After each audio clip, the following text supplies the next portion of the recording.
And we are back from the spring games in Claremont, Florida. Game 2 here on the third day of CSI's trip to Florida. Once again, the Dolphins taking on the SMSU Mustangs. Mustangs defeating the Dolphins in Game 1 by a score of 7-0. Some changes in the Dolphins lineup for this game as well, following Mariah Carcano's early exit from Game 1. Get you the full Dolphins lineup following this next pitch.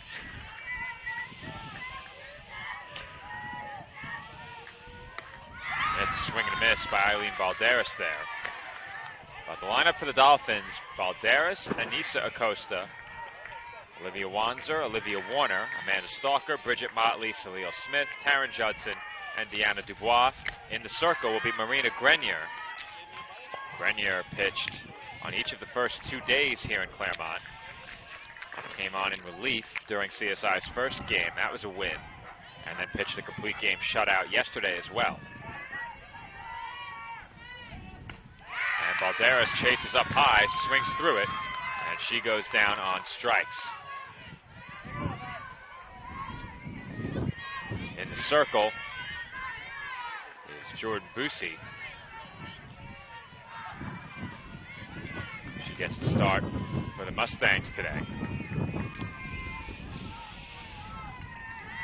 Her first pitch to Anissa Acosta skips in for ball 1.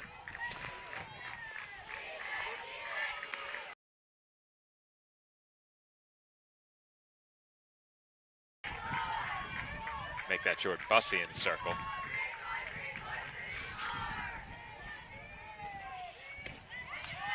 her second pitch to Acosta is in for a called strike. My broadcast partner Joe Calabrese will join me shortly. My name is Joe Foreman. Joe Calabrese enjoying his lunch as we waited the entire break between the 2 games. Well worth it for our tacos and quesadilla. Joe nodding his head in approval. Excellent food here, and it's catered too, which makes sense. That's why it's so good. Acosta now ahead 3-1. Following the strikeout of Valderas, Acosta looking to reach. She swings and misses for strike 2.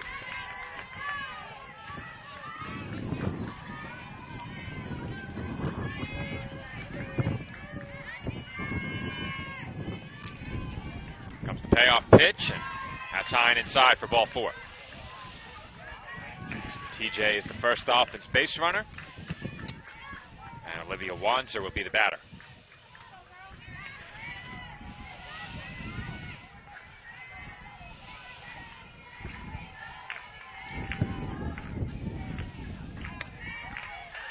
Wanzer takes outside for ball 1.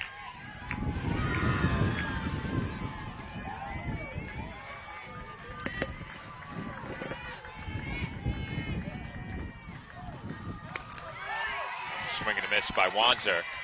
Count evens up, 1 ball and 1 strike.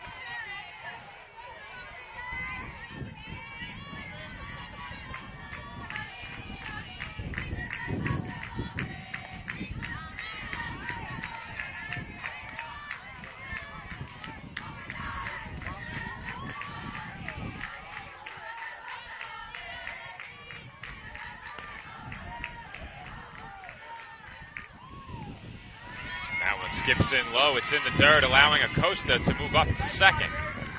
Good alert, base running. That ball was in the dirt, didn't get too far from the catcher. Acosta's on second now, so we got 1 runner on second with 1 out.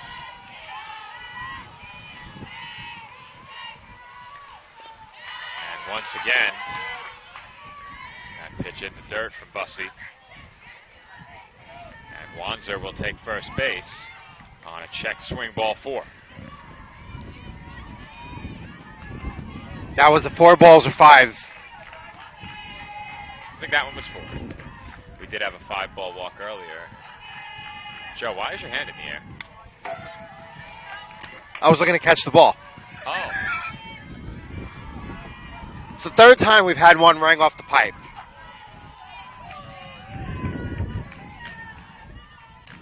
At the plate now. Warner, and Warner takes high. 1-1. So in game one, it was Warner who definitely, of all the Dolphins, had the best at-bats. Head coach Tracy Garofalo acknowledged that, moved her up in the lineup to the cleanup spot. And again, that pitch misses way upstairs.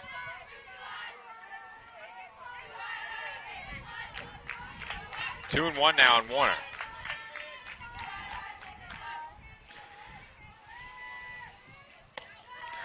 Once again, Bussey sails that pitch high, so she's missed badly now with 3. Now, if you're Warner here, you had the best cuts in game one. The Dolphins did not score in game one. They got shut out. There has to be some element of, yes, we need a big hit, but there also has to be some element of, can we manufacture runs? So with a 3-0 count here with runners on first and second, 3-1. right? 3-1? Okay, I'm sorry. I thought it was 3-0. Changes the whole dynamic of what I was just about to say. Yep. I think on 3-0, you'd probably take one. Right. On 3-1, swing away. You got to swing away. And that's a strike on the inside corner. Warner thought she had ball 4. From our vantage point, that definitely looked like a strike. Very, very good pitch by Bussey there. Comes the payoff pitch, and that's to the backstop. But that will be irrelevant. That will be ball 4. That will be ball 4. That is correct. And now we have the bases loaded. 1 out. Dolphins had a similar opportunity in game 1 in the latter stages in the game. Down, 5 runs at the time? Yes. Gracie Anderson behind the plate for the Mustangs has been real busy here in the first inning, trying to keep those high fastballs in front of her.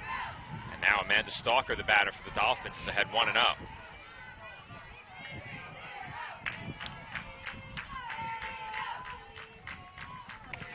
There's ball 2 up and away. So I'm going to try to make the same argument I was doing before. Now it's 2-0.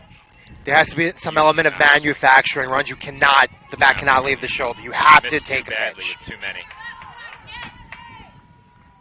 There's ball 3. And now I'm going to argue you should take 2. That I'm not sure of. She's missed very badly. You definitely take 1. Based on what I've seen so far, with your 5-hitter, I really think you should take 2 here.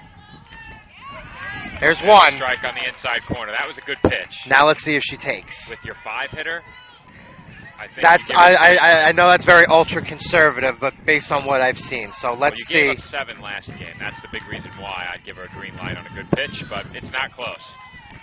And Bussey walks in a run. The Dolphins score for the first time today and lead it 1-0.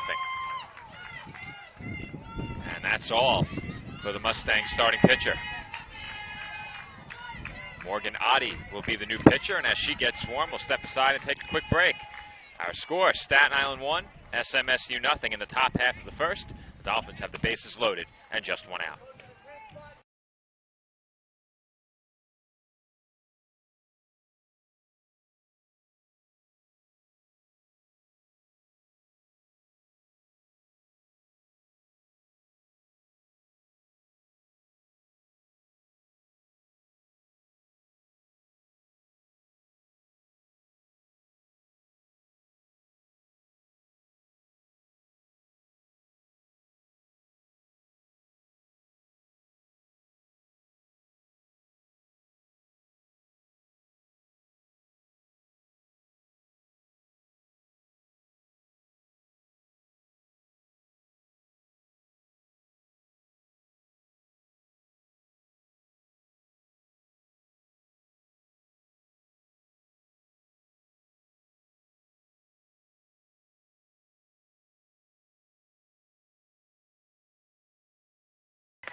Bridget Motley, the batter now. And Joe Motley, also a Dolphin who had some really good at-bats in game 1, comes to the plate here with the bases loaded. And very quickly, Morgan Oddie gets ahead of her 0-2. Oddie versus Otley. You got to love it. Sounding like your co-host right there. I flinched. They got you, Joe. They got me. They finally got me. Finally Day 3, game 6, they finally got me. We are very close. Well, I'm very close. I'm very close as well. I'm That's it. Motley, On the good ground. swing. Could be two, and it gets through the middle. And that may have taken a bad hop as a great throw to the plate is off the catcher's glove. Motley goes to second. Stalker goes to third. Wanzer and Warner score, and the Dolphins lead 3-0. And it is Motley once again, who had the best at-bats overall, I think, of Game 1. As we acknowledged before, it was Warner who had the best contact. But 2 runs plated there. That play at second was very difficult because that was a. You know what it was? That hop came up so high that it was very difficult to play that. And we have Ryan here representing the Mustangs, who kind of agrees with that. And that throw home was a little bit high. So, Joe, they should have had the out at home. As Salil Smith has an RBI hit now, 1 run in, and they will hold Motley at third. So Smith now is on base for the 3rd time in 3 at-bats today. Absolutely. And the Dolphins lead it 4-0. Dolphins coaches have to love what they're seeing from Salil Smith at the moment.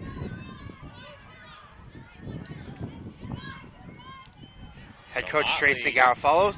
Motley officially gets a single, and that was a wicked hop at the end of that play. Were it not for that hop, Joe, I think they had a double play. I think they had a double play too, but again, the home plate umpire is obstructing you. I was able to see that very last hop came actually higher than where her glove was placed. It was an incredibly high hop at that place in the infield. How I typically score it, if the hop takes the ball above belt level, it was above belt level. Below belt level, it's an error. I would actually. Did you give it a base hit, Ryan? He did. Absolutely. See, we're all on the same page here. Like I said, 3 heads better than 2. Great minds always think alike, you know.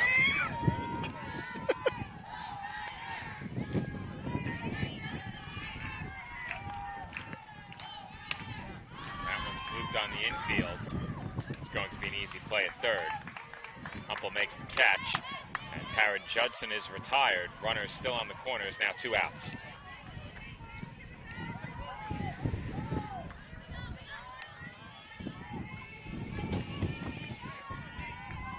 That will bring up Deanna Dubois. I believe this is Dubois' second start here in the first 3 days here in Claremont. I believe she batted 9th in Game 2 on Sunday. Correct. Count on Dubois now 1-1. So the Dolphins offense now back on schedule after being shut out in Game 1. They have just 2 hits in the inning, but the at-bats have been very good. They have not offered at bad pitches and taken what's been thrown their way and been willing to draw their walks. Count now 2-2 on Dubois.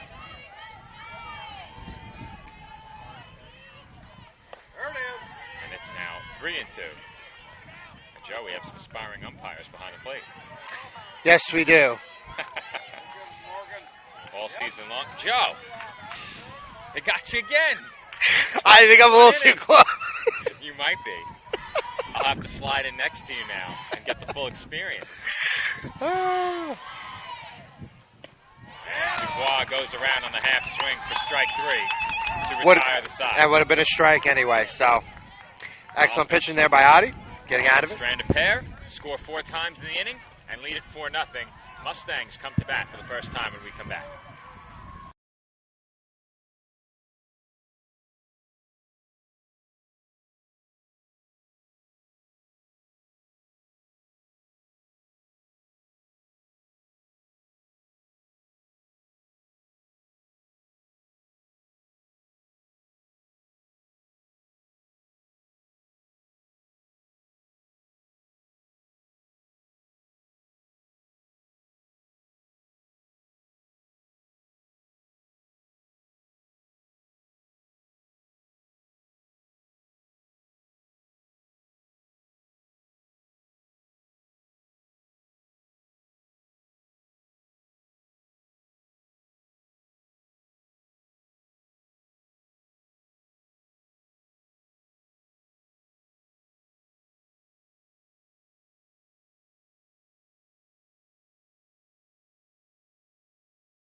We're back for the home first inning, where I've been informed that I need some sunscreen, Joe.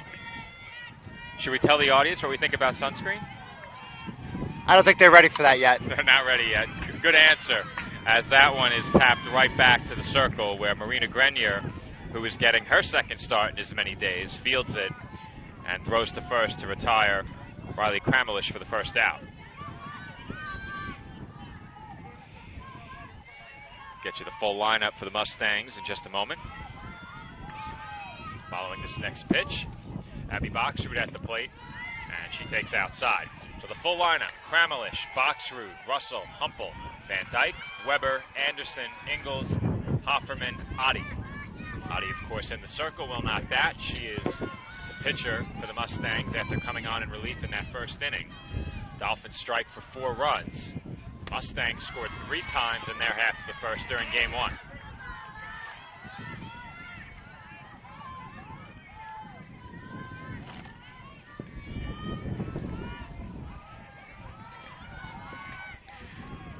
Count here, 1 ball and 1 strike, as that's moved to the shallow left for a base hit. And if you make that weak, semi-solid contact, left field is the place to hit it, because that ball is getting down. It's about the 4th or 5th time it's happened between the 2 games. Well, these left-handed hitters that look to slap the ball to the left have taken advantage, and Boxrud dumps one into left field for the 3rd time today. First pitch to Abby Russell on the outside corner for a called strike.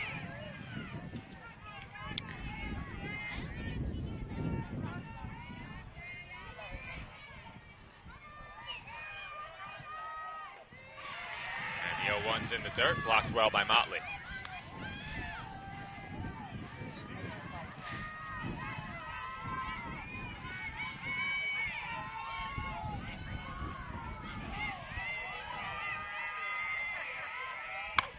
One is hit off the shin of Grenier, and that is going to sting quite a bit. Grenier is down. She took that in the upper portion of the shin. Yeah, second Dolphins pitcher who's been shaken up, and that one hit hard right off of that left shin. No give. Grenier is going to be attended to by the Dolphins coaching staff, and with that, we'll step aside and take a quick break. Mustangs now with 2 on and 1 out here in the opening inning. Bottom of the first, Dolphins lead 4-0.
And we are back. Marina Grenier shook that off quickly. She is staying in the game, and she is ready to go. And she is tough. No question about it. Emma Humpel, the batter now. Runners on first and second. 1 out for the Mustangs. They trail by 4. Humpel ahead 1-0 after a first pitch ball. And that is fought off foul.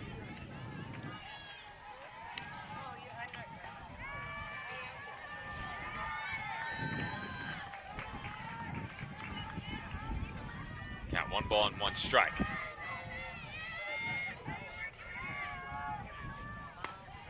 that's off the outside corner for ball 2.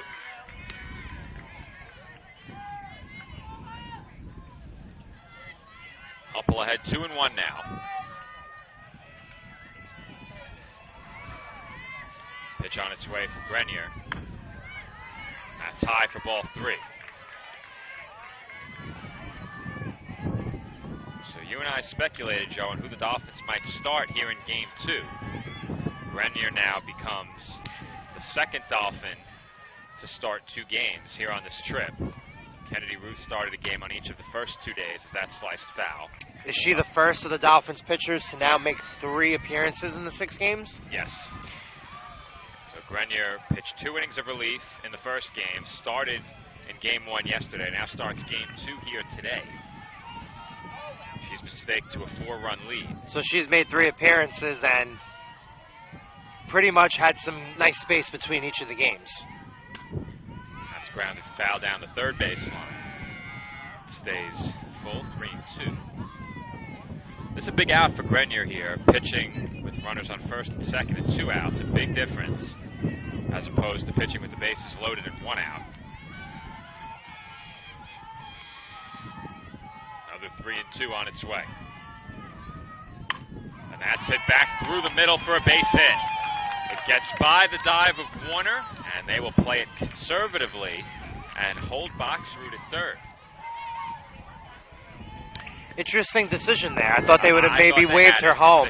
I think they had some time there. Down 4 in the first inning with 1 out. I can see why they held her. Absolutely. That being said, Joe, last game, was it Stalker who made that throw home from center field? Yeah, she did. She made a really good throw. It was a really good throw. So maybe they had that in mind. Keep in mind as well, as that's popped up on the infield.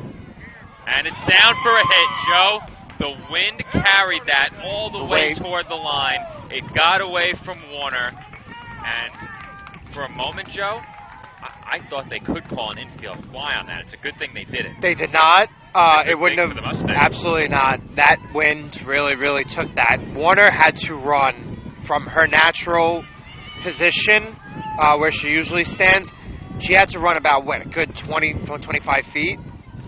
It lands fair. A run scores. It's now 4-1 as Van Dyke picks up the single on what on any other day may have been a routine infield pop-up and an infield fly. Yeah, on a routine play like that, it would have been an infield fly. It is a windy day here in Claremont. Kudos to the umps for using their discretion on that play because that's a very fast decision. Our broadcast colleague who's not with us, Nick Durst, wants to know where the live stream is. Does he? As that's lined down the left field line for an extra base hit. 2 runs in to score. Van Dyke stops at second, and it is a 2 RBI single for Bryn Weber. Nice piece of hitting there, and I'll tell you something, though. That was just inside the line, down the left field line.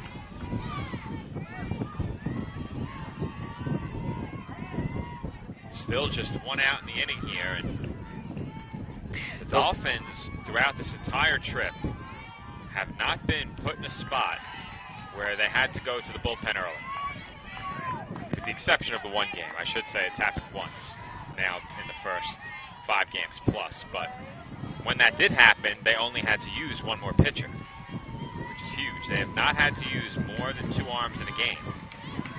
Part of that may be by design, but it's worked out that way where even if, let's say, it was a must-win game, I don't think they would have needed to use a 3rd pitcher in any of their games thus far. I don't think so either.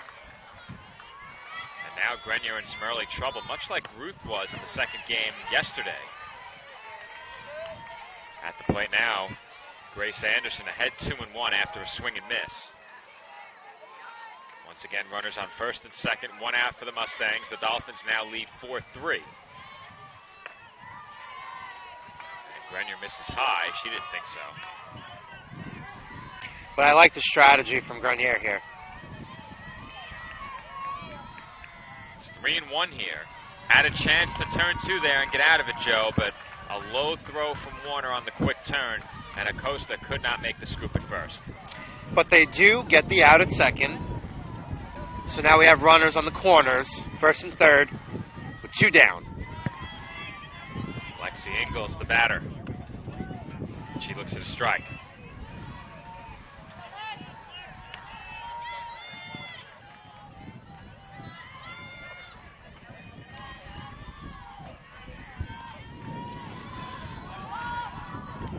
And we have a souvenir from over at field 2.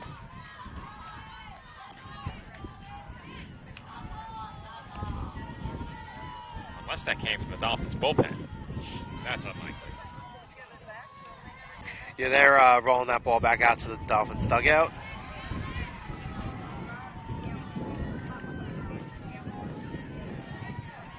Grenier's pitch on its way, and that is lined right to Acosta at first.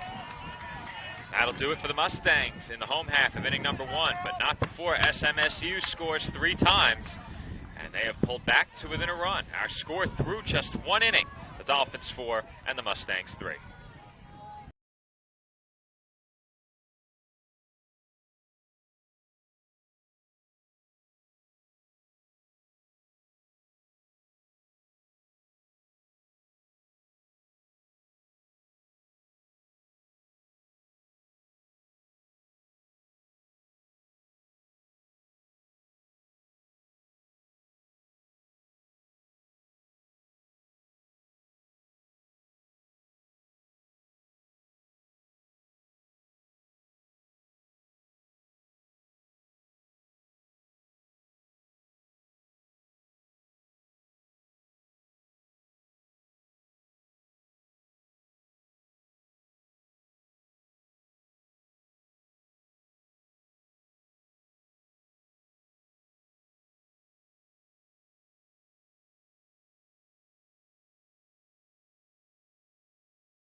We are back for the second inning from the spring games as Eileen Balderas hits one deep to left, but well foul. Dolphins still looking for that elusive first home run of the trip. They made some bids. Wanzer came close. Balderas right there with a big swing, setting that one toward the wall in foul ground. She's behind 0-1. She hits one into the air again. The wind knocks it down in left, but coming in on the run to make that catch in left field was Kramalish, and there's one away. Yeah, how many times have we seen the outfielders have to run to the edge of the infield over the course of the first 8 innings? Now we're into 9 innings of the Tuesday here at Claremont. That pitch misses high to Anissa Acosta for ball 1. Acosta walked her first time up as the Dolphins batted around in the first inning. And that one's up into the netting. And that is headed for field 4, where it comes to rest on the lip of that netted backstop. Count 1-1 on Acosta.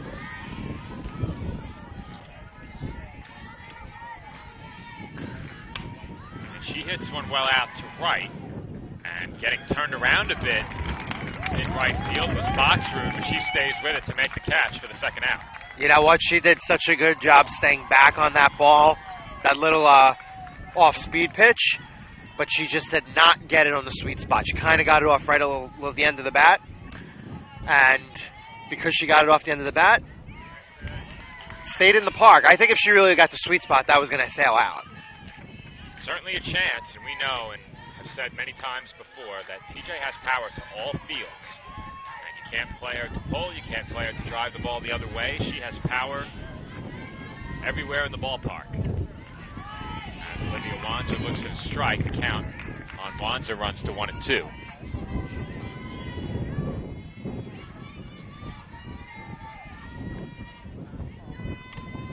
And Wanzer just got a piece there. It stays 1-2.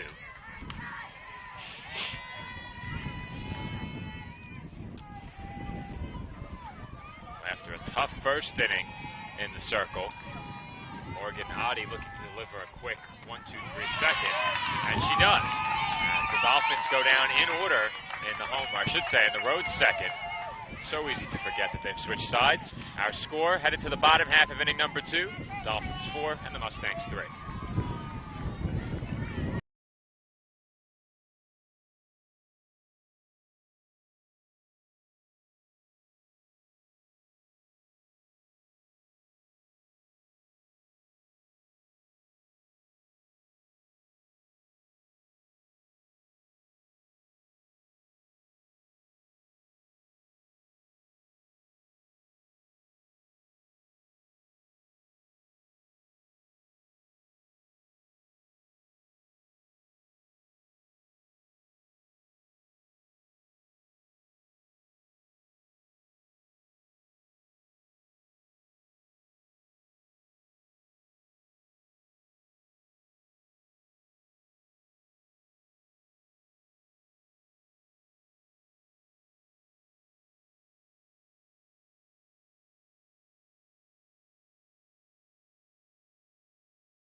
We are back for the home half of inning number 2 here in Claremont. First pitch of the inning chopped to Anissa Acosta at first, and a big collision there. Sees the runner go down. That was Hofferman who took a spill, but she is okay. And that is the second time today that Acosta has gotten the better of a collision at first base. One pitch, one out here in the bottom of the second. Trying to think how I should analyze that. Well, I think first and foremost, that can be a very dangerous play. It was a very dangerous play. Fielded the ball probably about 7 feet, maybe a bit more. So she wasn't going to beat the runner to the base, so she had to make the tag there. She made a tag? I thought they just collided when she stepped on the base. As Marina Grenier, meanwhile, has thrown 2 pitches and gotten 2 outs. Riley Kramlish was retired on 1 pitch as well with a grounder to short, but Acosta, I thought, was sprinting back to cover, and when she stepped on the bag, the runner collided with her. I think she was looking for the tag the whole way there. Well, if she tagged her, she sent Hofferman flying over heels. That's right. Over the bag. 3 pitches. And Grenier has a 3-pitch inning. Abby Boxerud retired on a pop-up to short, and just like that, the second inning is over. We head to break. Dolphins still lead 4-3.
The batter for the Dolphins to lead off in the 3rd inning.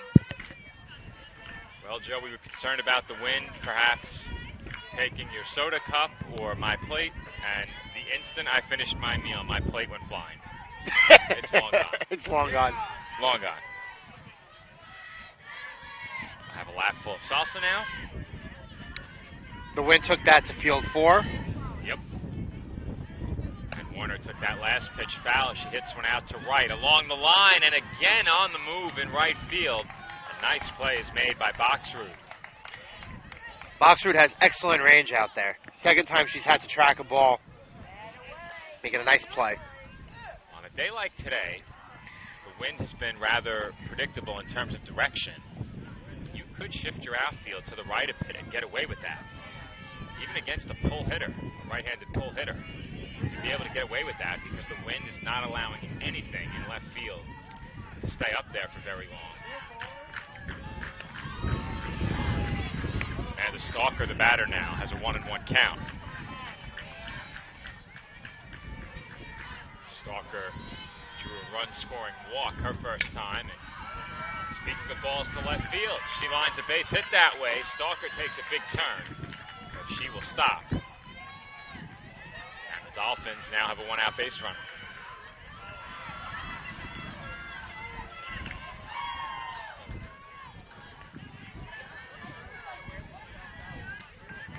That will bring up Bridget Motley. Motley singled home a pair her first time up, and she's had a knack for some run-scoring hits on this trip. Had the big bases clearing double yesterday, 2 more driven in the first inning of this game. And she takes high for ball 1.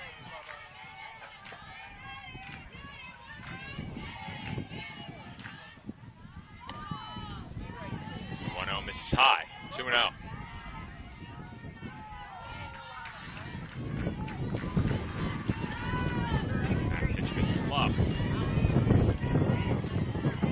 So Motley now ahead 3-0 as the Dolphins look to mount another threat here in the third.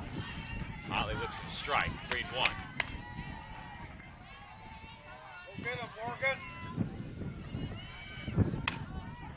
Motley hits one on the ground to short.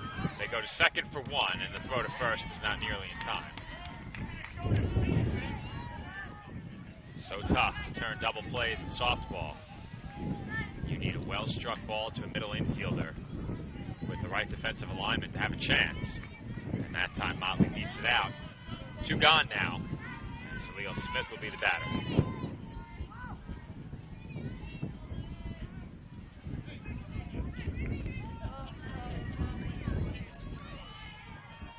Smith 1 for 1. And she looks at the strike.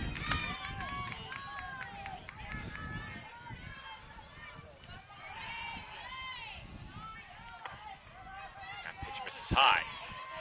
1-1.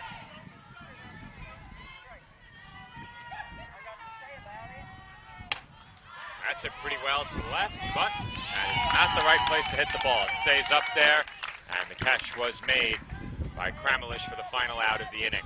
Dolphins strand 1 in the third. We head to the home half of inning number 3. Staten Island in front of Southwest Minnesota State, 4-3.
Home third inning from the Legend Sports Complex here in Claremont, Florida. The Dolphins with a 1-run lead over Southwest Minnesota State University, 4-3. Mustangs come to bat and very quickly have a leadoff base runner as Abby Russell grounds a single up the middle. And after Grenier had a 3-pitch inning in the second, the Mustangs offer at the first pitch here in the third. Be very interesting to see if we got another first pitch swing here, Joe.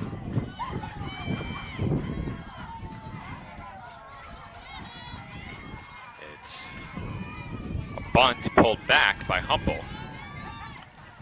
Because the pitch was low. Count 1-0.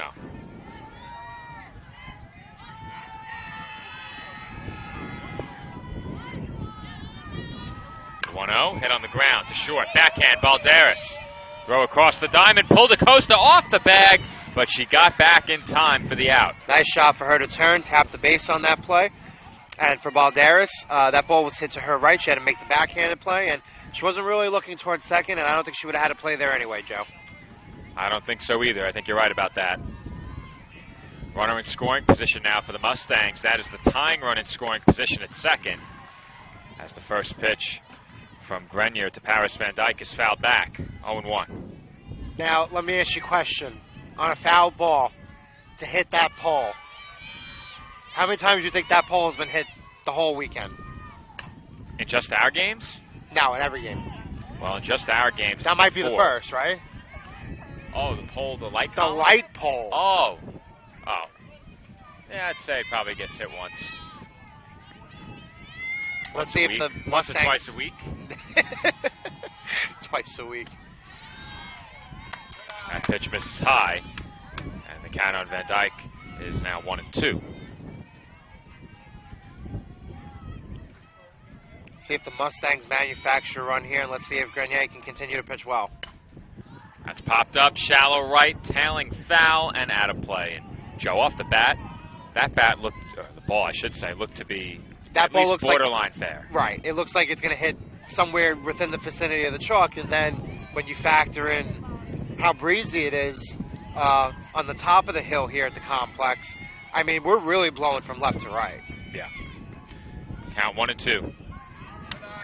And that's taken out of the zone, ball 2.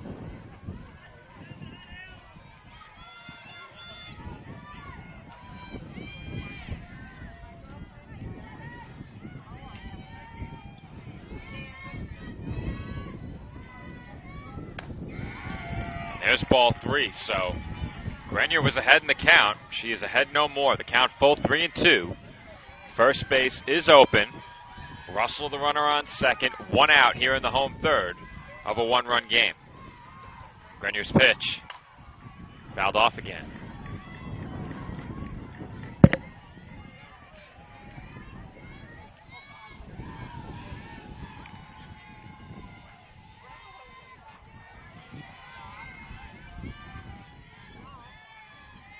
Another 3-2 on its way. Fouled off again. We've seen this before, Joe. Yes, we have. Not as predominant today as it was yesterday. That second game yesterday against Those the Franklin Ravens. Pierce Ravens were There were some at-bats that were unbelievable. 2 hours long. right. And the 3-2 is fouled off again. I believe it was Amy Jones in the second game yesterday for Franklin Pierce. Yep. She had about literally 20 foul balls on her own. In one at bat. In one at bat, right. Of the Not 50, exactly, the but 50 definitely combined. for the in game. the Definitely for the game.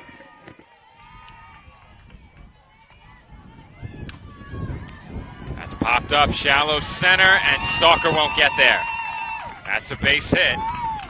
Russell had to hold with the ball hanging up there in the air, and Joe, I think the wind just struck the Dolphins again. You know what it was? That wasn't a particularly well-hit ball. But, again, like I tell you, sometimes it's better to be lucky than good. Well placed in front of Stalker out there in center. There's really nothing that she could do about that. And that's another situation as well where the absence of Mariah Carcano could be felt. Maybe that's a ball she gets to in shallow center. Bryn Weber, the batter here, as the Mustangs try and induce a rundown. Now Warner flips it to Balderas, and everyone will head back. And what are the Dolphins doing throwing that ball to third base? And they almost get away with it, and the runner is out at home! The Dolphins threw it away, got a great bounce off the fence. Deanna Dubois backed it up, and that made all the difference at third, Joe. And I'll tell you something on the slide here at home from the Mustangs. Oh, my goodness. It seems like it wasn't a straight slide. It seems like she kind of elevated her arm to try to kind of wrap it around, and I think that is where the mistake was. Paul was able to apply the tag, It and was not a good slide. from our You're right. vantage point, it looked like the tag just beat the hand to the base. It was not a good slide, but Balderas cannot throw that ball to third. It was not a good throw. They It got lucky. away. Sometimes it's And better to be lucky than good. If Dubois is not backing that up, then the Dolphins are in a tie game right now. Really unbelievable play by the Dolphins left fielder there to be in that position. But Balderas throwing that ball, threw it off the mark, it skipped to the fence, bounced right up to Dubois, and she came home with it and cut down the run trying to score. What a huge play here in the third inning of this game as Weber bounces that one foul. Count on Weber now 0-2. In a one-run game at the moment, crucial play. Let's see if we look back on that a couple innings from now. A play like that could be the difference between a win and a loss in a game like this.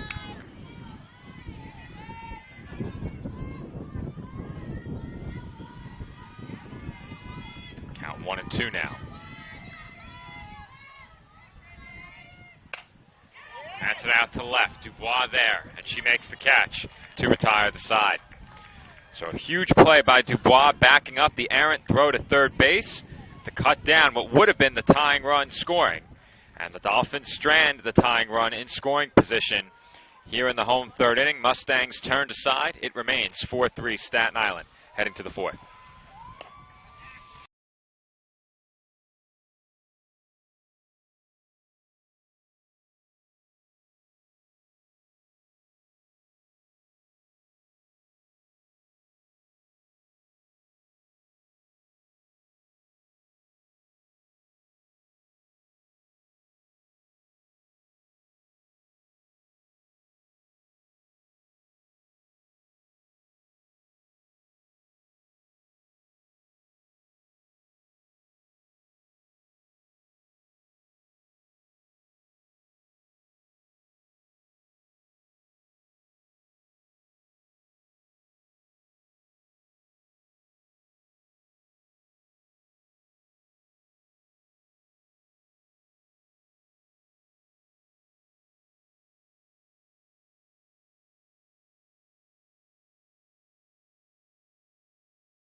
First pitch in the road fourth inning is skied foul by Taryn Judson. She's behind in the count 0-1. Judson 0 for 1 at the plate in this game. And she looks at that pitch outside, 1-1. Good frame attempt, not good enough, Joe. She tried as Judson hits one well out to center field, but right at the center fielder. And Hofferman barely had to move to make that play for out number 1.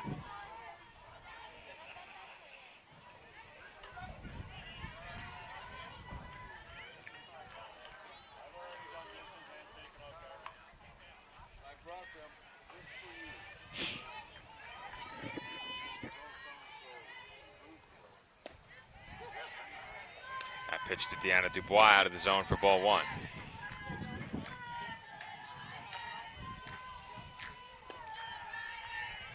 Dubois takes out of the zone again, ball 2.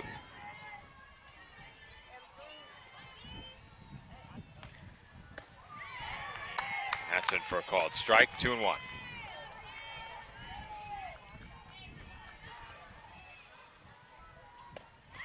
There's a swing and miss by Dubois.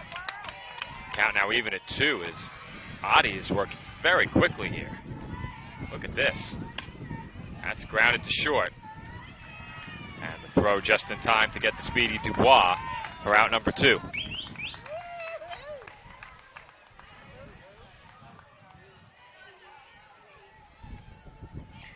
And another great play out there at short, because don't quite know if you saw that, Joe, but it was another one of those late high hops, a little lower than before. There's a grounded short. And 2 good plays consecutively, and the Mustangs get out of that. Abby Russell busy during that half inning. A couple of putouts from over at short. And the Dolphins go down very quickly in the home, in the road fifth. I did it again, Joe. CSI leads 4-3. Mustangs coming to bat when we come back.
We are back for the home fourth inning. Got a bit ahead of myself as Warner knocks that down on the backhand, throws to first, and Acosta came off the bag. A great effort by Olivia Warner at second just to knock that ball down and make it close. But that's going to be an infield base hit for Grace Anderson, excuse me.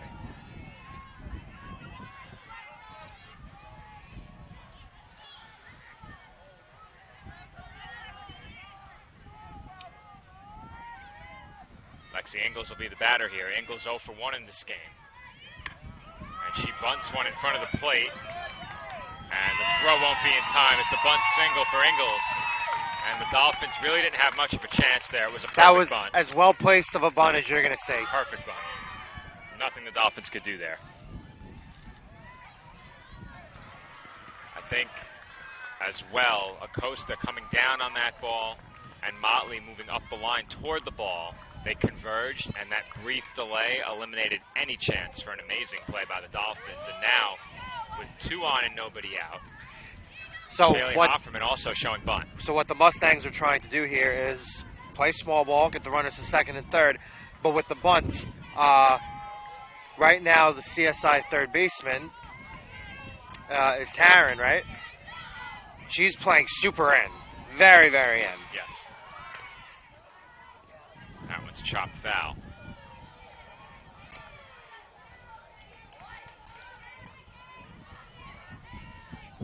I mean, essentially there's going to be no play at second and third.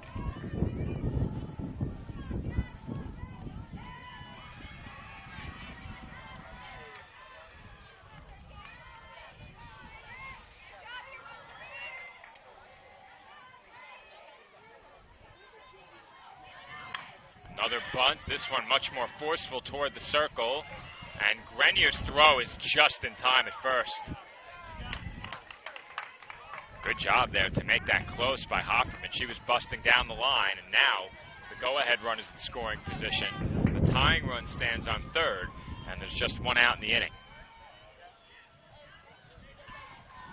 Riley Kramelish will be the batter when the action resumes, but time has been called by the Mustangs here. And they're going to send a pinch runner into the game over at third base. So now I have to ask Joe. We've seen this team show bunt with quite a few of the batters in their lineup. Are they going to try this again to force the Dolphins to make a play? I think it's possible. I think it's possible, and too. If you're going to bunt here, ideally you would like to keep it away from the pitcher. Right. Because the pitcher has the easiest play home. If I'm trying to bunt in a run from third, typically I like to bunt toward third. But you could also bunt toward first, then you have the runner coming out of the box. I think the hardest play would be if the third baseman has to really hurry and throw at a runner coming home down the line.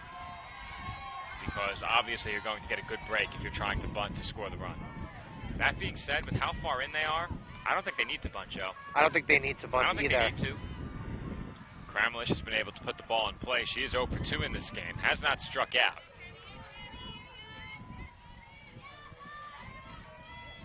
Dolphins infield in all the way around as it's grounded to short. Balderas has it, throws to third, and the runner is back in. So Kramelish will reach on a fielder's choice.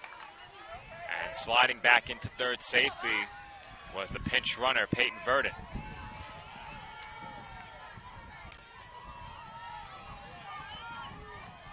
The bases are loaded now, and Abby Boxrood, who is 1 for 2 against Grenier, comes to the plate. And she lines one right at Balderas, who throws home from her knees to get the out.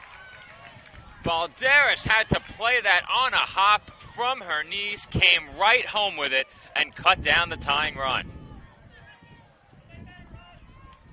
That is a great play by the Dolphins shortstop with the infield drawn in. And now CSI is 1 out away from escaping with the lead.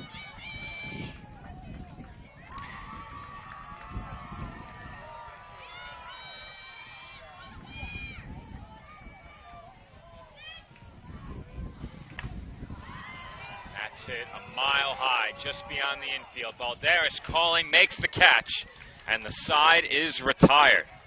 The Dolphins escape big-time trouble in the fourth as the Mustangs strand the bases loaded CSI still leads SMSU 4-3.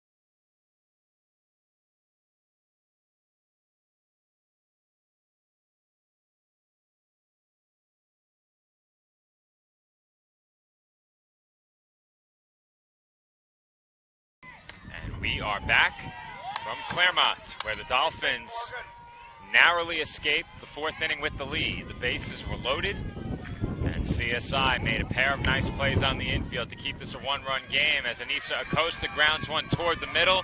It was kept on the infield by a diving attempt at second base. However, it bounced off the glove of Ingalls, allowing Acosta to reach with an infield single.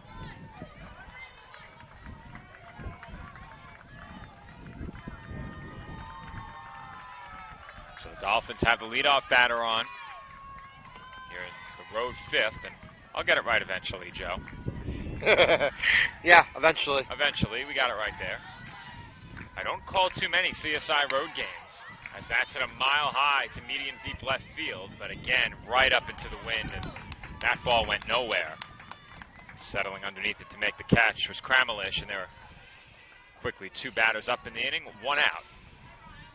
Costa stays over at first, and Olivia Warner will be the batter.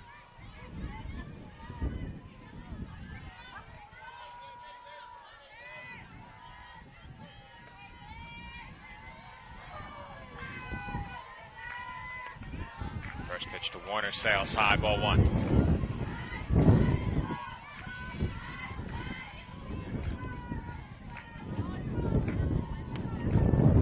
And Warner takes ball two out of the zone. So Warner now ahead 2-0. Dolphins hoping to add to their lead here as Warner hits one well to left. And again, Kramalish is there, and Warner throws her arms up in frustration. That is just not the place to hit the ball today. That was a rope off the bat of Warner, and not much you can do about that. Two away now, Amanda Stalker, the batter. And Stalker takes ball one.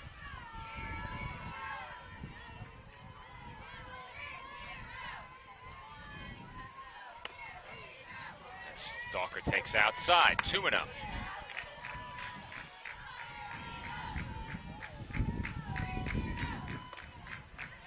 Stalker takes inside, ball three. So very quickly, Stalker ahead 3-0. Bridget Motley makes her way into the on-deck circle here as Stalker looks at a strike.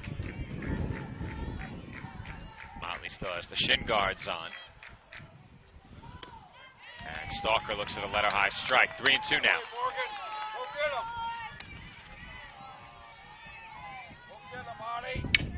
Stalker hits one on the ground, down the line, extra base hit. And Acosta inexplicably stopped at second base. Yeah, I don't know what she was doing there. She rounded second. She lost her footing again, Joe. Did she really? Couldn't see her, yeah. Wow. I think TJ needs some new cleats, Joe. Well, you know what? She made the turn, and then I can't quite see enough of it between where we are and the pitcher. So if she fell down, I'll take your word for it. Well, it was Ryan who saw it. You and I weren't able to. Thank you, Ryan. Appreciate it. And the Dolphins are going to send a pinch runner into the game. That's Emma O'Neill who will run for Acosta at second. Off the bat, Joe, I thought she might score. Well, at the very least, she needs to be at third base. Yeah, for sure. The way that ball was rolling down the line, tailing toward the corner, if that ball gets hung up around the fence and doesn't take a good bounce, you can possibly score on that. Instead, Dolphins now have 2 on with 2 outs, and the first pitch to Bridget Motley is hit a mile high on the infield. And settling it underneath it to make the catch at shortstop is Russell to retire the side. Dolphins strand 2 in the 5th. We come back, the Mustangs come to bat, trailing 4-3.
And we are back for the home 5th inning here at the Spring Games. Dolphins still leading Southwest Minnesota State University 4-3. Mustangs come to bat. And very quickly have a leadoff base runner and more. That one finds the gap in right center field, and it may be a leadoff triple. And indeed it is. Emma Humple slides into third base safely, and the tying run now stands on third with nobody out here in the 5th.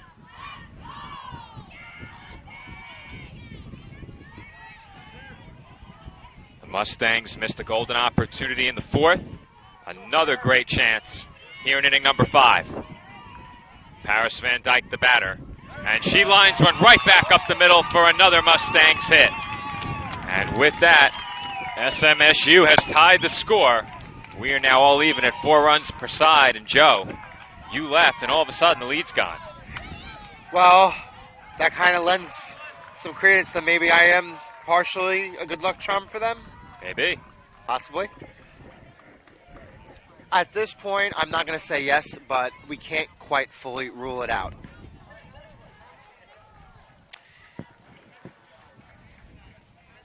And the Dolphins will make a pitching change here, so Marina Grenier's day is done. The book not yet closed on her, with the base runner over at first being her responsibility. But we'll get you her line to this point as Alexis Miramontes is set to take over for the Dolphins here. Grenier in 4 innings pitched thus far. 57 pitches, 11 hits, 4 runs, all of those earned. No walks, no strikeouts. And that's in stark contrast to what we saw yesterday, Joe. When she needed the big strikeout, she was able to get it. But let's be fair. She got hit on the shin relatively early in this game, and I really think it affected how the ball was coming in. I don't think she had really super high velocity. She made some good pitches when she needed to, but she pitched a lot of contact today.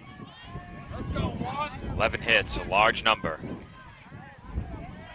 Much of the damage for the Mustangs came in that first inning. In fact, all of it did up until this point. That last run, the first time that either team has scored since the first. And now showing bunt is Weber at the plate, and she pulls it back.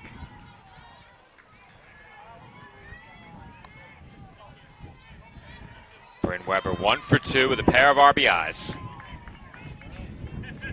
Over at first, Van Dyke represents the go-ahead run. For Alexis Miramontes, this outing is her first here in Florida since the first game, which she started and pitched pretty well. Allowed 2 runs in 5 innings. Dolphins need one of their 3 senior captains to help them keep this game tied here, and that pitch misses high for ball 2, the count 2-1.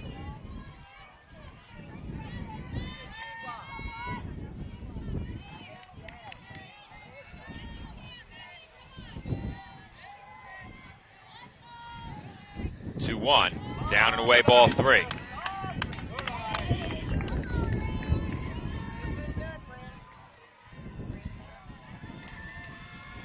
Miramontes now behind Weber 3-1. Pitch on its way. And that almost hit Weber, ball 4. Well, Weber was checking to see if she was hit. It doesn't really matter. That is ball 4. Too close to our second 5-pitch. A 5-ball walk. Well, I've seen enough 5-pitch walks or 5-ball walks for a trip. 1 is too many. Grace Anderson, the batter. And she bunts that one foul.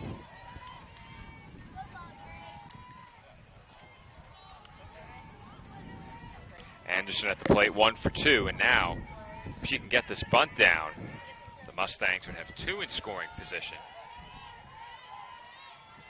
Going to be a tough play to get it out at third here if you're the Dolphins. And again, Anderson takes out of the zone this time. 1-1 the count.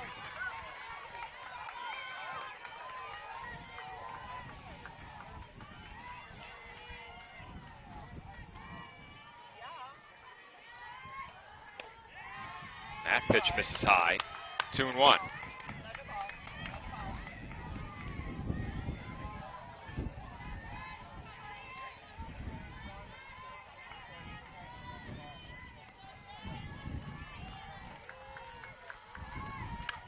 That's bunted up the first baseline, foul. And the count's now 2-2. So, bunt, likely off here. It usually is with 2 strikes. And Miramontes with an opportunity to get a big first out in this inning. Trying to keep this game tied at 4. Biggest pitch of the game. Biggest sequence of the game. Miramontes looks in ahead of the 2-2. Bunt was shown, but pulled back.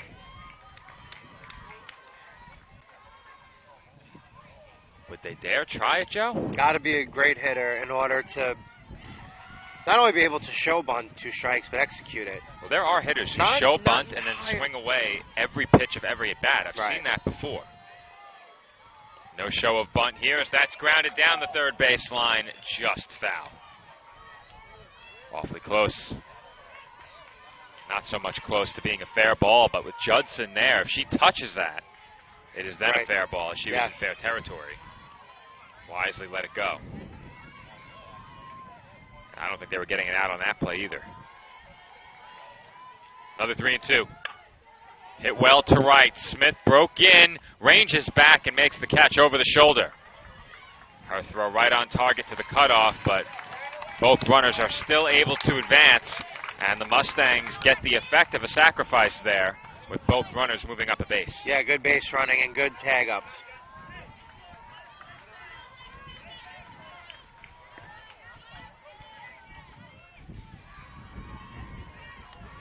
One away in the inning. Grace Anderson will be the batter here. Make that Lexi Ingles. Ingles takes a strike.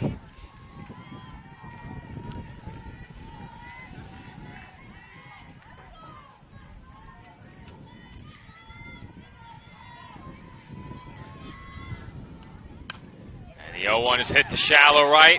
Smith plays it on a hop. 1 run is in. And held at third there was Weber. The throw almost got away. Good job by Montmorency over there covering, backing up the catcher. The throw almost got away there, and the backup saved an extra base for the batter, Ingles.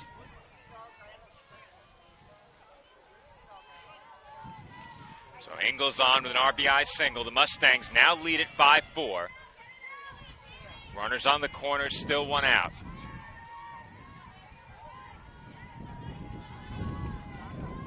At the plate, Kaylee Hofferman bounces one foul. And just when you think they're not going to show bunt, they do. But do you ever really think that a team isn't going to show bunt in a situation like this? Maybe first and third, not as much, but... But you know something? I think it's smart because... It brings the infield in with a runner on third. That's why I say that. You like to try and draw those corners in if you can. even if you have no intention of bunting, make them think you just might. There's nothing wrong with forcing the defense to try and make a play. And they will bunt Which they're here. gonna It's a have to good do one, here. and that's a bunt hit. That's right. No chance for the Dolphins. A perfect bunt by Hofferman. A run comes in to score. It's now 6-4. And the Mustangs, with a 3 spot here, have gone in front by 2. And that bunt was, once again, so perfectly placed that even if Montmorency is able to come off the circle and make the play, I don't think she has a play at first. There was no chance. No shot. Once Acosta had to field it, the play was over. There was nobody to cover. Miramontes wasn't getting there. Warner wasn't getting there. And the Dolphins now really are going to be hoping that they can keep this at a 2-run deficit. Top of the order up now, which makes it an even more precarious situation. Riley Kramlich also showing bunt, slaps one toward the middle, and Warner wisely tags the runner between first and second. Or did she? They're saying she missed the tag. Wow. You know what, Joe? How did she miss the tag without the runner going out of the baseline? That's what I was about to bring up. But also what you were saying before about body language. You know, I don't think Warner was really advocating. Yeah. So maybe she didn't. Again, Wow. there's no way for us to really know that. The umpire out in the field definitely has the perfect vantage point for that. For sure. But once again, even if she misses the tag, does the runner go out of the baseline? I thought Warner fielded that ball in the perfect spot to make a tag. And Right. she tried to throw to first. There is no guarantee that she would have gotten the out there. That was one of those kind of half-hearted slapper swings that bounced it right up the middle. You don't often see a lefty slap hitter bounce the ball to second base. But Kramlich did. And I thought for sure Warner made that tag. She did not. And as you said, Joe, no protest from either Warner or the Dolphins dugout. And now at the plate, Abby Boxrud comes to the plate now, bases loaded. And she takes a strike. So I think ahead of that, they had a 3-0 count. They did. That's 3-1. So Boxrud was a pitch away from drawing a walk to force in a run. And things beginning to get away from the Dolphins here in the home 5th inning as Miramontes walks in a run. So at this point, Joe, Dolphins just try to have to stop the bleeding. Well, the Dolphins have had chances here, and they just haven't been able to get a second out. Miramontes has come in and they've had some opportunities, but have not been able to make the play necessary or get that third strike, whatever it may be. And it's now a 3-run game. The Mustangs have 13 hits. The Dolphins just 5. And up until this half inning, the Dolphins had really been riding that first inning 4 spot. And up until now, it was enough. But the Mustangs have scored 4 times here in the 5th and are threatening for more.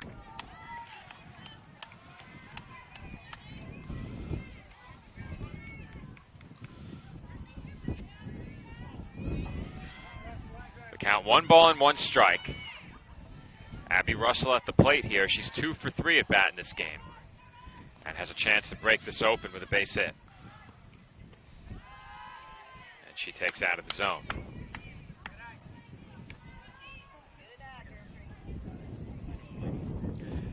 Count now 2 balls and 1 strike.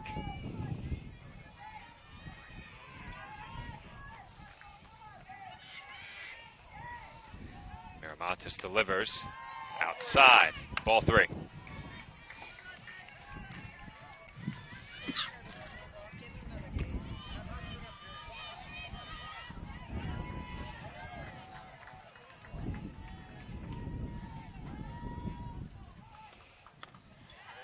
That pitch misses high for ball 4. I've never seen so many instances of the batter not knowing they had a walk. Is that the 3rd time today? Well, somebody is supposed to relay the message to the batter. Yeah, the umpire. Are we allowed to criticize the umpire on the broadcast? Well, I'm not criticizing. I'm just saying. Usually the This is umpire third, knew. This is the 3rd He time. knew the count. Yeah, He knew the count. But Ryan one Dolphin Ryan over and two here is Mustangs. smirking. He agrees with us. I mean, I tell it how it is, Joe. We. You know? That's another reason why people appreciate us, because we don't Well, sugarcoat anything. We give When I objective. see a hollow semi-spherical object, I call Right. it the Earth.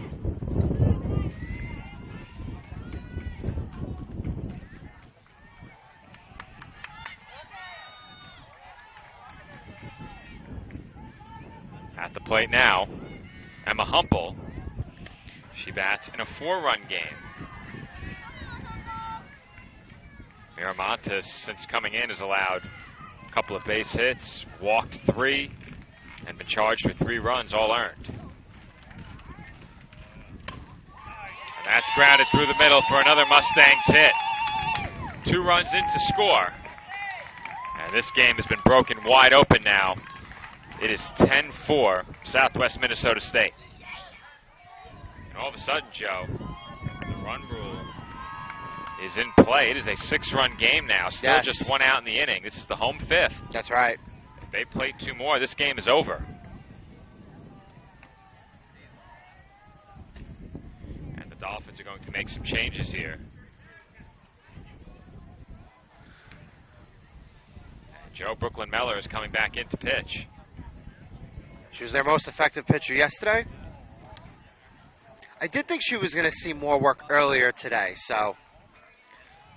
So I think given what you saw yesterday, you try and save her anyway for a situation where you have a lead late and need to make a pitching change. Right. Obviously, the Dolphins entered the inning with the lead. It got away, and now this game has gotten out of hand. It's a 6-run game. But the Dolphins will look to Meller to get them through this 5th inning and give themselves a chance trailing by 6. And they were in a similar spot yesterday, trailing by 5 going into the 6th inning. And they got a couple of runs back, made it a 3-run game, and the Ravens then went on to add an insurance run in the 7th as the Dolphins lost 7-3. So as Meller gets warm, we'll step off headset for 30 seconds. When we come back, the home 5th inning continues for the Mustangs. 2 runners on, just 1 out in the inning, and Paris Van Dyke coming to bat.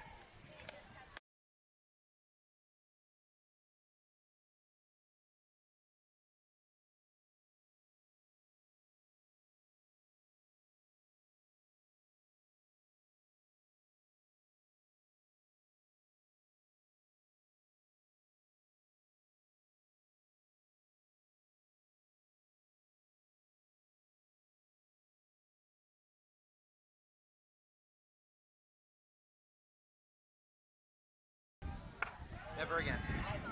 Well, Joe chose the wrong car rental service. He's saying never again. I assure you he's not talking about the game. Right. But we are back. Joe's been awfully quiet these last few innings, trying to sort out his afternoon car rental as that pitch misses low. It's not even a good picture. I'm not even going to use it. We're going to wait, I think, till the next. Troll them. Cancel the rental, but send them a picture of me first. I'll hook you up with my guy. Nobody questions Foreman Osborne when it comes time to rent a vehicle. Foreman Osborne. I know, Mr. Osborne. One of the best vehicle is nicknames waiting out there. The count on Van Dyke here, 1-1. Make it 2-1 now.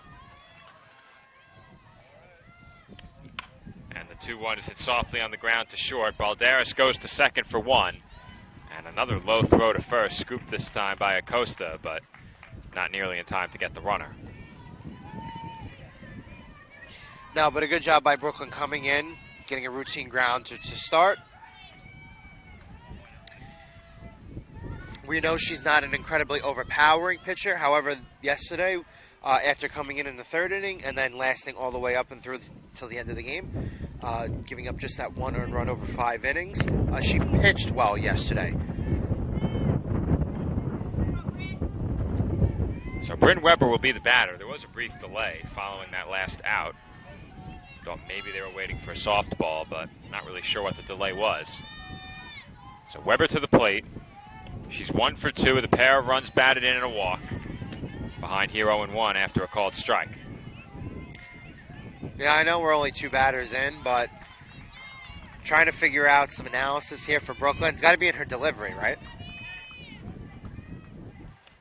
Because she has that long, winding arch back before she delivers. So yesterday the Ravens kind of picked it up. She was holding the ball, gripping the ball on the side. They were able to telegraph a couple of the pitches as they came in. Hopefully that adjustment was made with the coaching staff for the Dolphins. I'd love to give you some insight, Joe, but my eyes are full of infield dirt right now. Yeah, Well, I can't see did bring anything. 4 pairs of sunglasses, so Very nice. Yeah, I might have to hit the outlets later and get a pair. the outlets. Haven't That's bought- how you know we're in I Florida. haven't bought a new pair in a while. There's a swing and a miss by Weber, and the count is now 2-2. Everything blowing around. That changeup, there's something to that changeup, Joe. Now we're showing bunt with 2 strikes. That's a distraction tactic. Right. It amazes me how easily a lot of softball hitters are able to go from showing bunt to then taking a swing. I can't imagine trying to hit like that. Well, we've gone through this all the time. I do have long arms, so it'd be much more difficult for me to do that.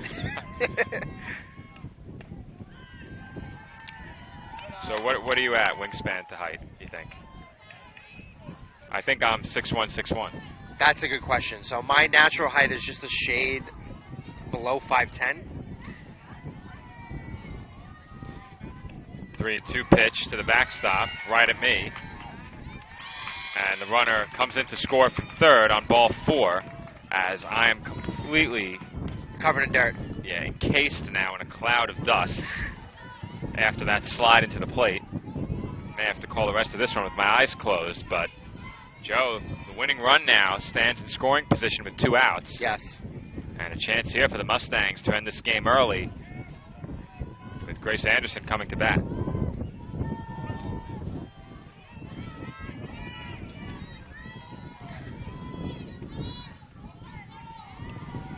And Miller's first pitch to Anderson is low.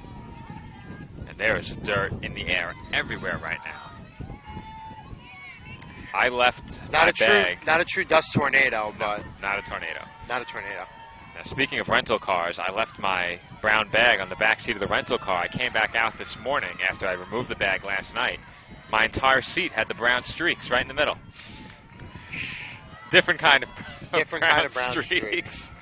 You know what, Joe? These were dusty brown streaks. Usually I'm the one who kind of maybe doesn't quite think about what he says before he says it. Every now and then when you do it, I get excited. Well, it was in the back seat. I am indeed the driver. There were no unwanted guests in the back seat. The whole table is getting a good laugh about this one. Yep.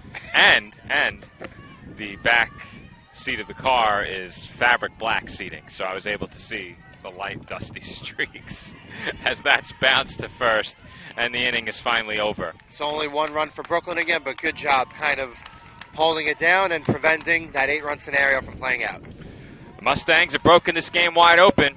SMSU over Staten Island 11-4, headed to the 6th.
First pitch of the 6th inning is lined into left field for a base hit by Salil Smith. And Joe, she is on yet again. Yep. So she got 1 at-bat yesterday, as I mentioned at the top of game 1. And based on what we've seen, she's really pushing to keep herself in the starting 9. And there's another base hit. 1 pitch and a hit for Smith. 2 pitches and a hit for Taryn Judson on a blooper into right. We're doing the same thing that we did. They're going in there and then saying, you know what, we're going to swing on that first pitch. Maybe if it's the best pitch we're going to see. Sure enough, 2 hits, 2 opposite field hits. And Deanna Dubois takes up and in, so Dolphins end that streak of pitches offered at. Though Dubois goes after the second pitch and pops it up, shallow center. And the catch is made out there by Hofferman for the first out. This has been where CSI has really, I think, struggled outside those first 3 games that they've won. They have been able to consistently get good contact, put runners on base, but not really get that big hit with runners on base as much as you would like. The Dolphins have had their chances throughout the day in both games. And I think if you ask them, they would agree that they should probably have a few more runs up on the board, as that was lined into the glove of the shortstop. Russell made the catch down to a knee and then tried to flip to second for the double play. That was close. Good base running there by Smith to just get back in time. Very alert play by her, and she's made a couple of really good plays at short in this game. So Eileen Balderas retired quickly, and the Dolphins have motored through 4 batters here in this inning. Yeah, it's crazy how many times CSI has hit the ball on the screws and just right at somebody. Yeah, true.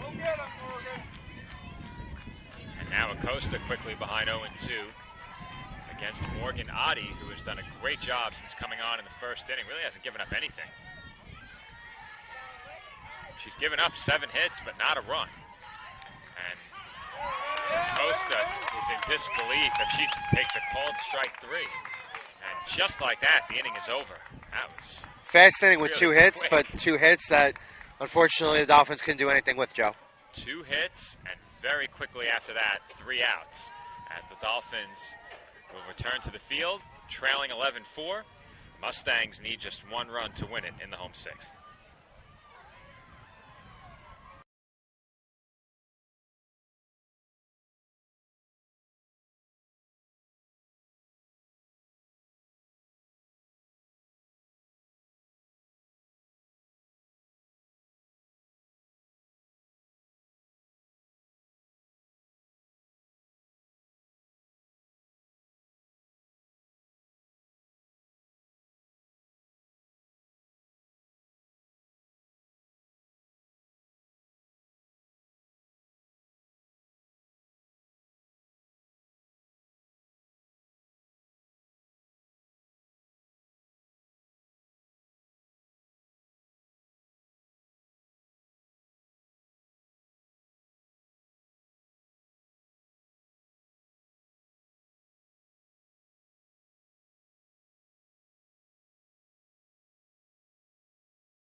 We are back for the home 6th inning, with the Mustangs needing just 1 run to bring this game to an end. And there's a nice stab in the circle by Meller down to a knee, and she is able to throw out the base runner, Lexi Ingalls, for out number 1. That will bring up Kaylee Hofferman.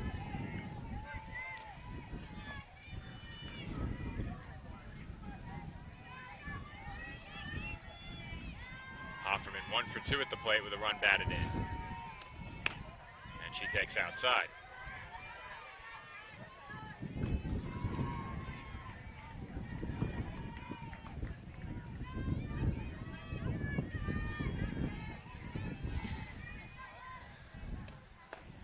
That pitch misses inside. Seemed like that got away from Brooklyn just a little bit. Just a bit. Just a bit.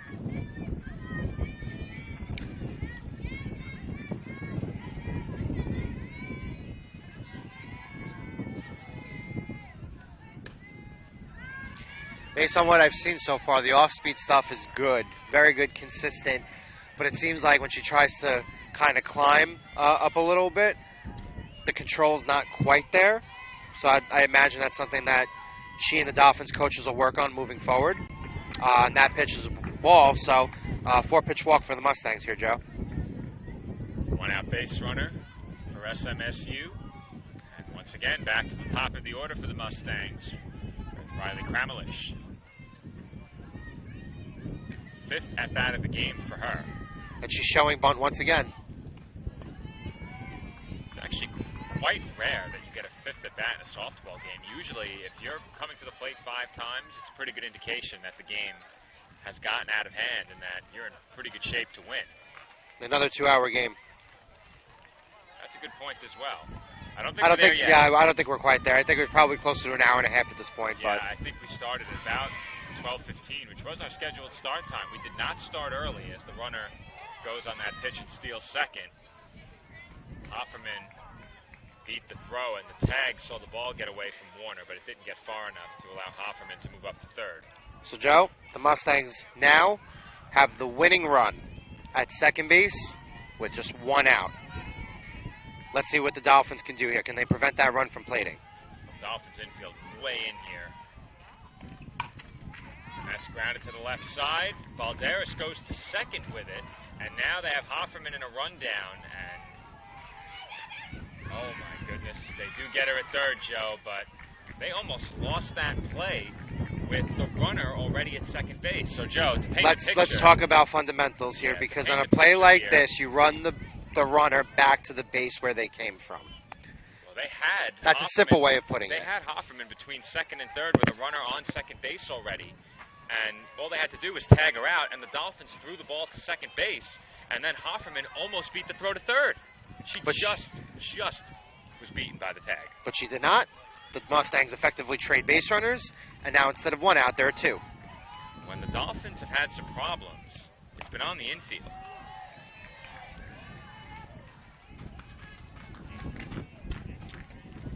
At the plate now, the number 2 hitter, Abby Boxrud. She's behind 0-1.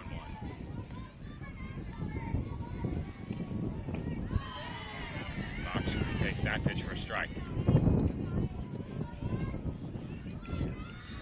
I mean, she's gotten some looks on that pitch, Brooke, on the last 2 days. That drop pitch, incredibly difficult to pick up. Once again, the Mustangs with the winning run at second base. That's taken outside.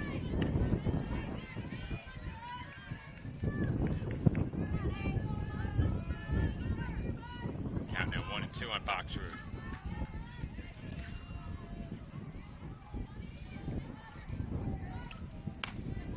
That's hit through the left side for a base hit. The Mustangs will not try and score the winning run.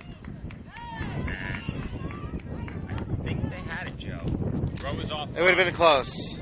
If the throw was offline a little bit, it would have been a close play. But maybe that bobble by Motley, who is catching now, maybe that would have done it. Regardless, we won't know. To reset, runners at the corners now with 2 outs.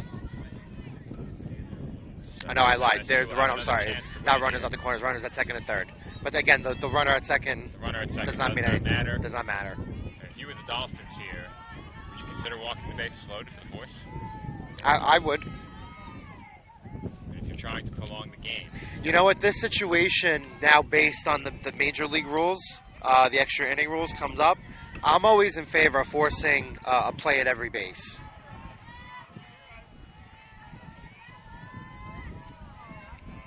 Especially with the Mustangs showing bunt as many times as they have today. Well, they hit the batter, and that will load the bases. So that has the same effect as a walk.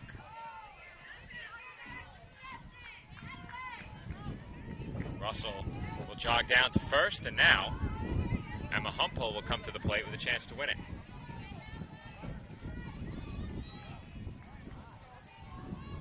First pitch on its way from Meller. Line outside, ball 1.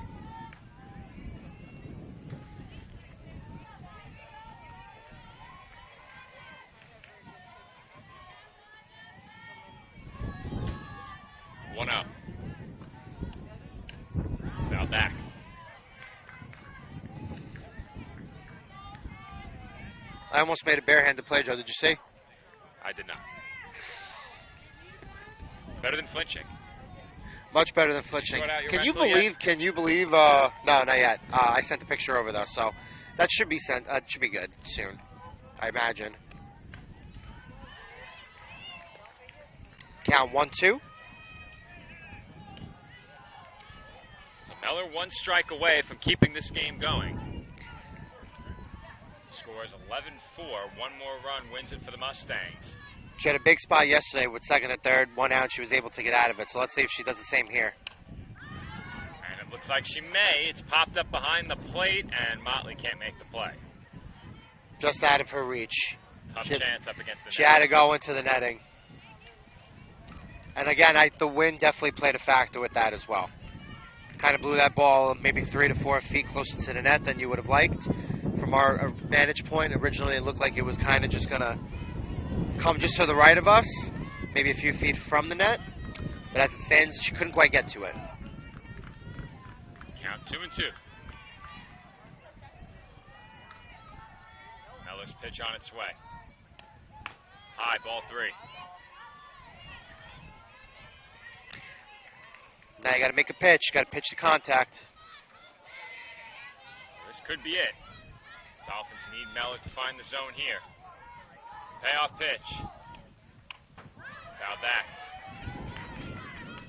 Just took a little bit off that, but that ball looked like it was going to come in a little high, Joe. It's close. Maybe too close to take, perhaps. Good job protecting the plate. In a 7-run game, though, I think a borderline call is going for the batter. Another 3-2 pitch.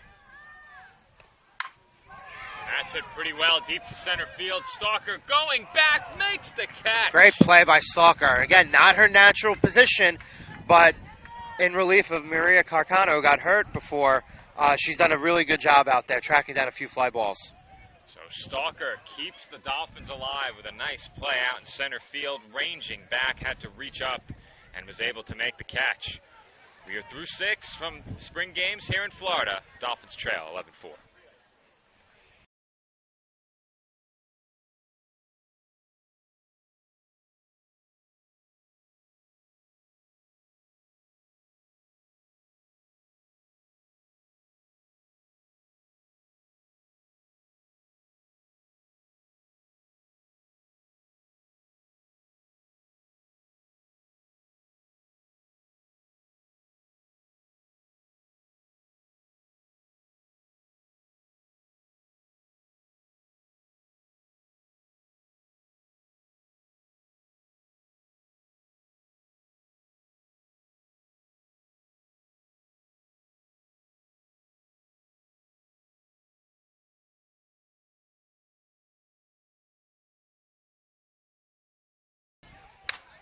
Dolphins come to bat here in the 7th, and very quickly they have a leadoff base runner as Olivia Wanzer grounds a base hit through the left side. She smoked that. Whew. Yes, she did. Good start here, and once again, we always like to thank Ice Spice for joining us. Again, once again, very, very busy, doing a lot of things, joining us here in Claremont, Florida. It's a blast here behind the plate, Joe. What It can is I a say? blast here. Big time party. Party at the backstop. As that's hit well by Warner. Again, deep to left center field. But, Joe, that is still the wrong part of the ballpark. And you know something? The wind's played a factor all day here. The wind was not really blowing on that play. It seemed like she just got underneath it a little too much. Warner has had no less than 4 or 5 well-struck balls. Yep.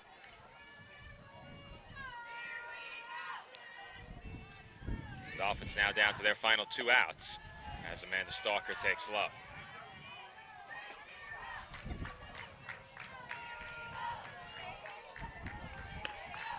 That pitch taken out of the zone as Wanzer has a throw come in behind her at first. She dives back in.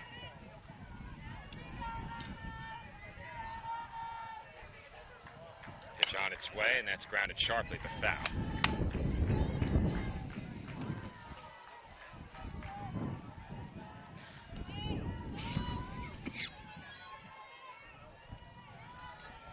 Stalker at the plate, 2 for 2. And she grounds another one foul. The count now even at 2 and 2.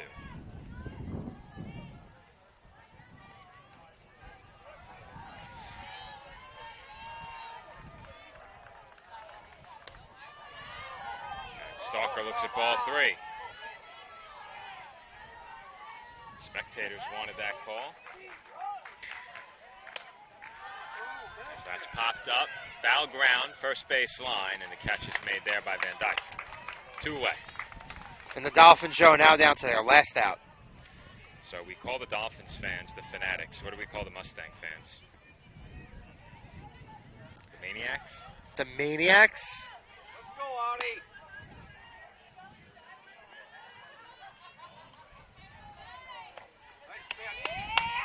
Pitch into Bridget Motley for a called strike 1. Now, the emphasis, though, it may have sounded like I said fanatics. They are the Fanatics. Fanatics. That's grounded through the left side by Motley for a base hit. The Fanatics very excited that the Dolphins are able to keep this game alive.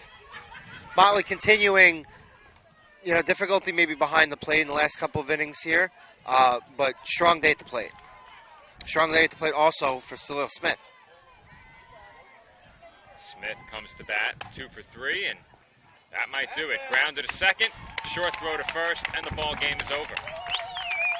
And with that, the Mustangs of Southwest Minnesota State University have earned a sweep of the Dolphins here on CSI's third day at the Spring Games in Florida. The Mustangs avenged a loss to CSI last year. The Dolphins won that game 3-2. Today, the Mustangs win 7-0 and 11-4. Day off for the Dolphins tomorrow. They get to enjoy themselves here on this Florida trip beyond their action on the diamond. A day off for Joe and I as well. We will not have a broadcast tomorrow, of course. However, there is more to come from CSI Sportsnet today as baseball takes on Georgian Court University on Staten Island tonight at 5:30 p.m. Nick Bavona and Aaron Cohen on the call for that game. I just might join them as a special guest from my hotel here in Florida. We'll have to see. But until Thursday, this has been Joe Foreman alongside Joe Calabrese on the call for CSI Sportsnet. Thank you to everyone who joined us for our audio-only stream on the YouTube channel. And you can check out full video on demand for every Dolphins game down here at the Spring Games over at FastPitchTVNetwork.com. Pair it with our voices, and you're all good to go. Promo code TSGFAN for 75% off the price of that stream. That gives you access to all games live and on demand here at the Spring Games. Joe and I back with you on Thursday. Everyone, enjoy the rest of your Tuesday.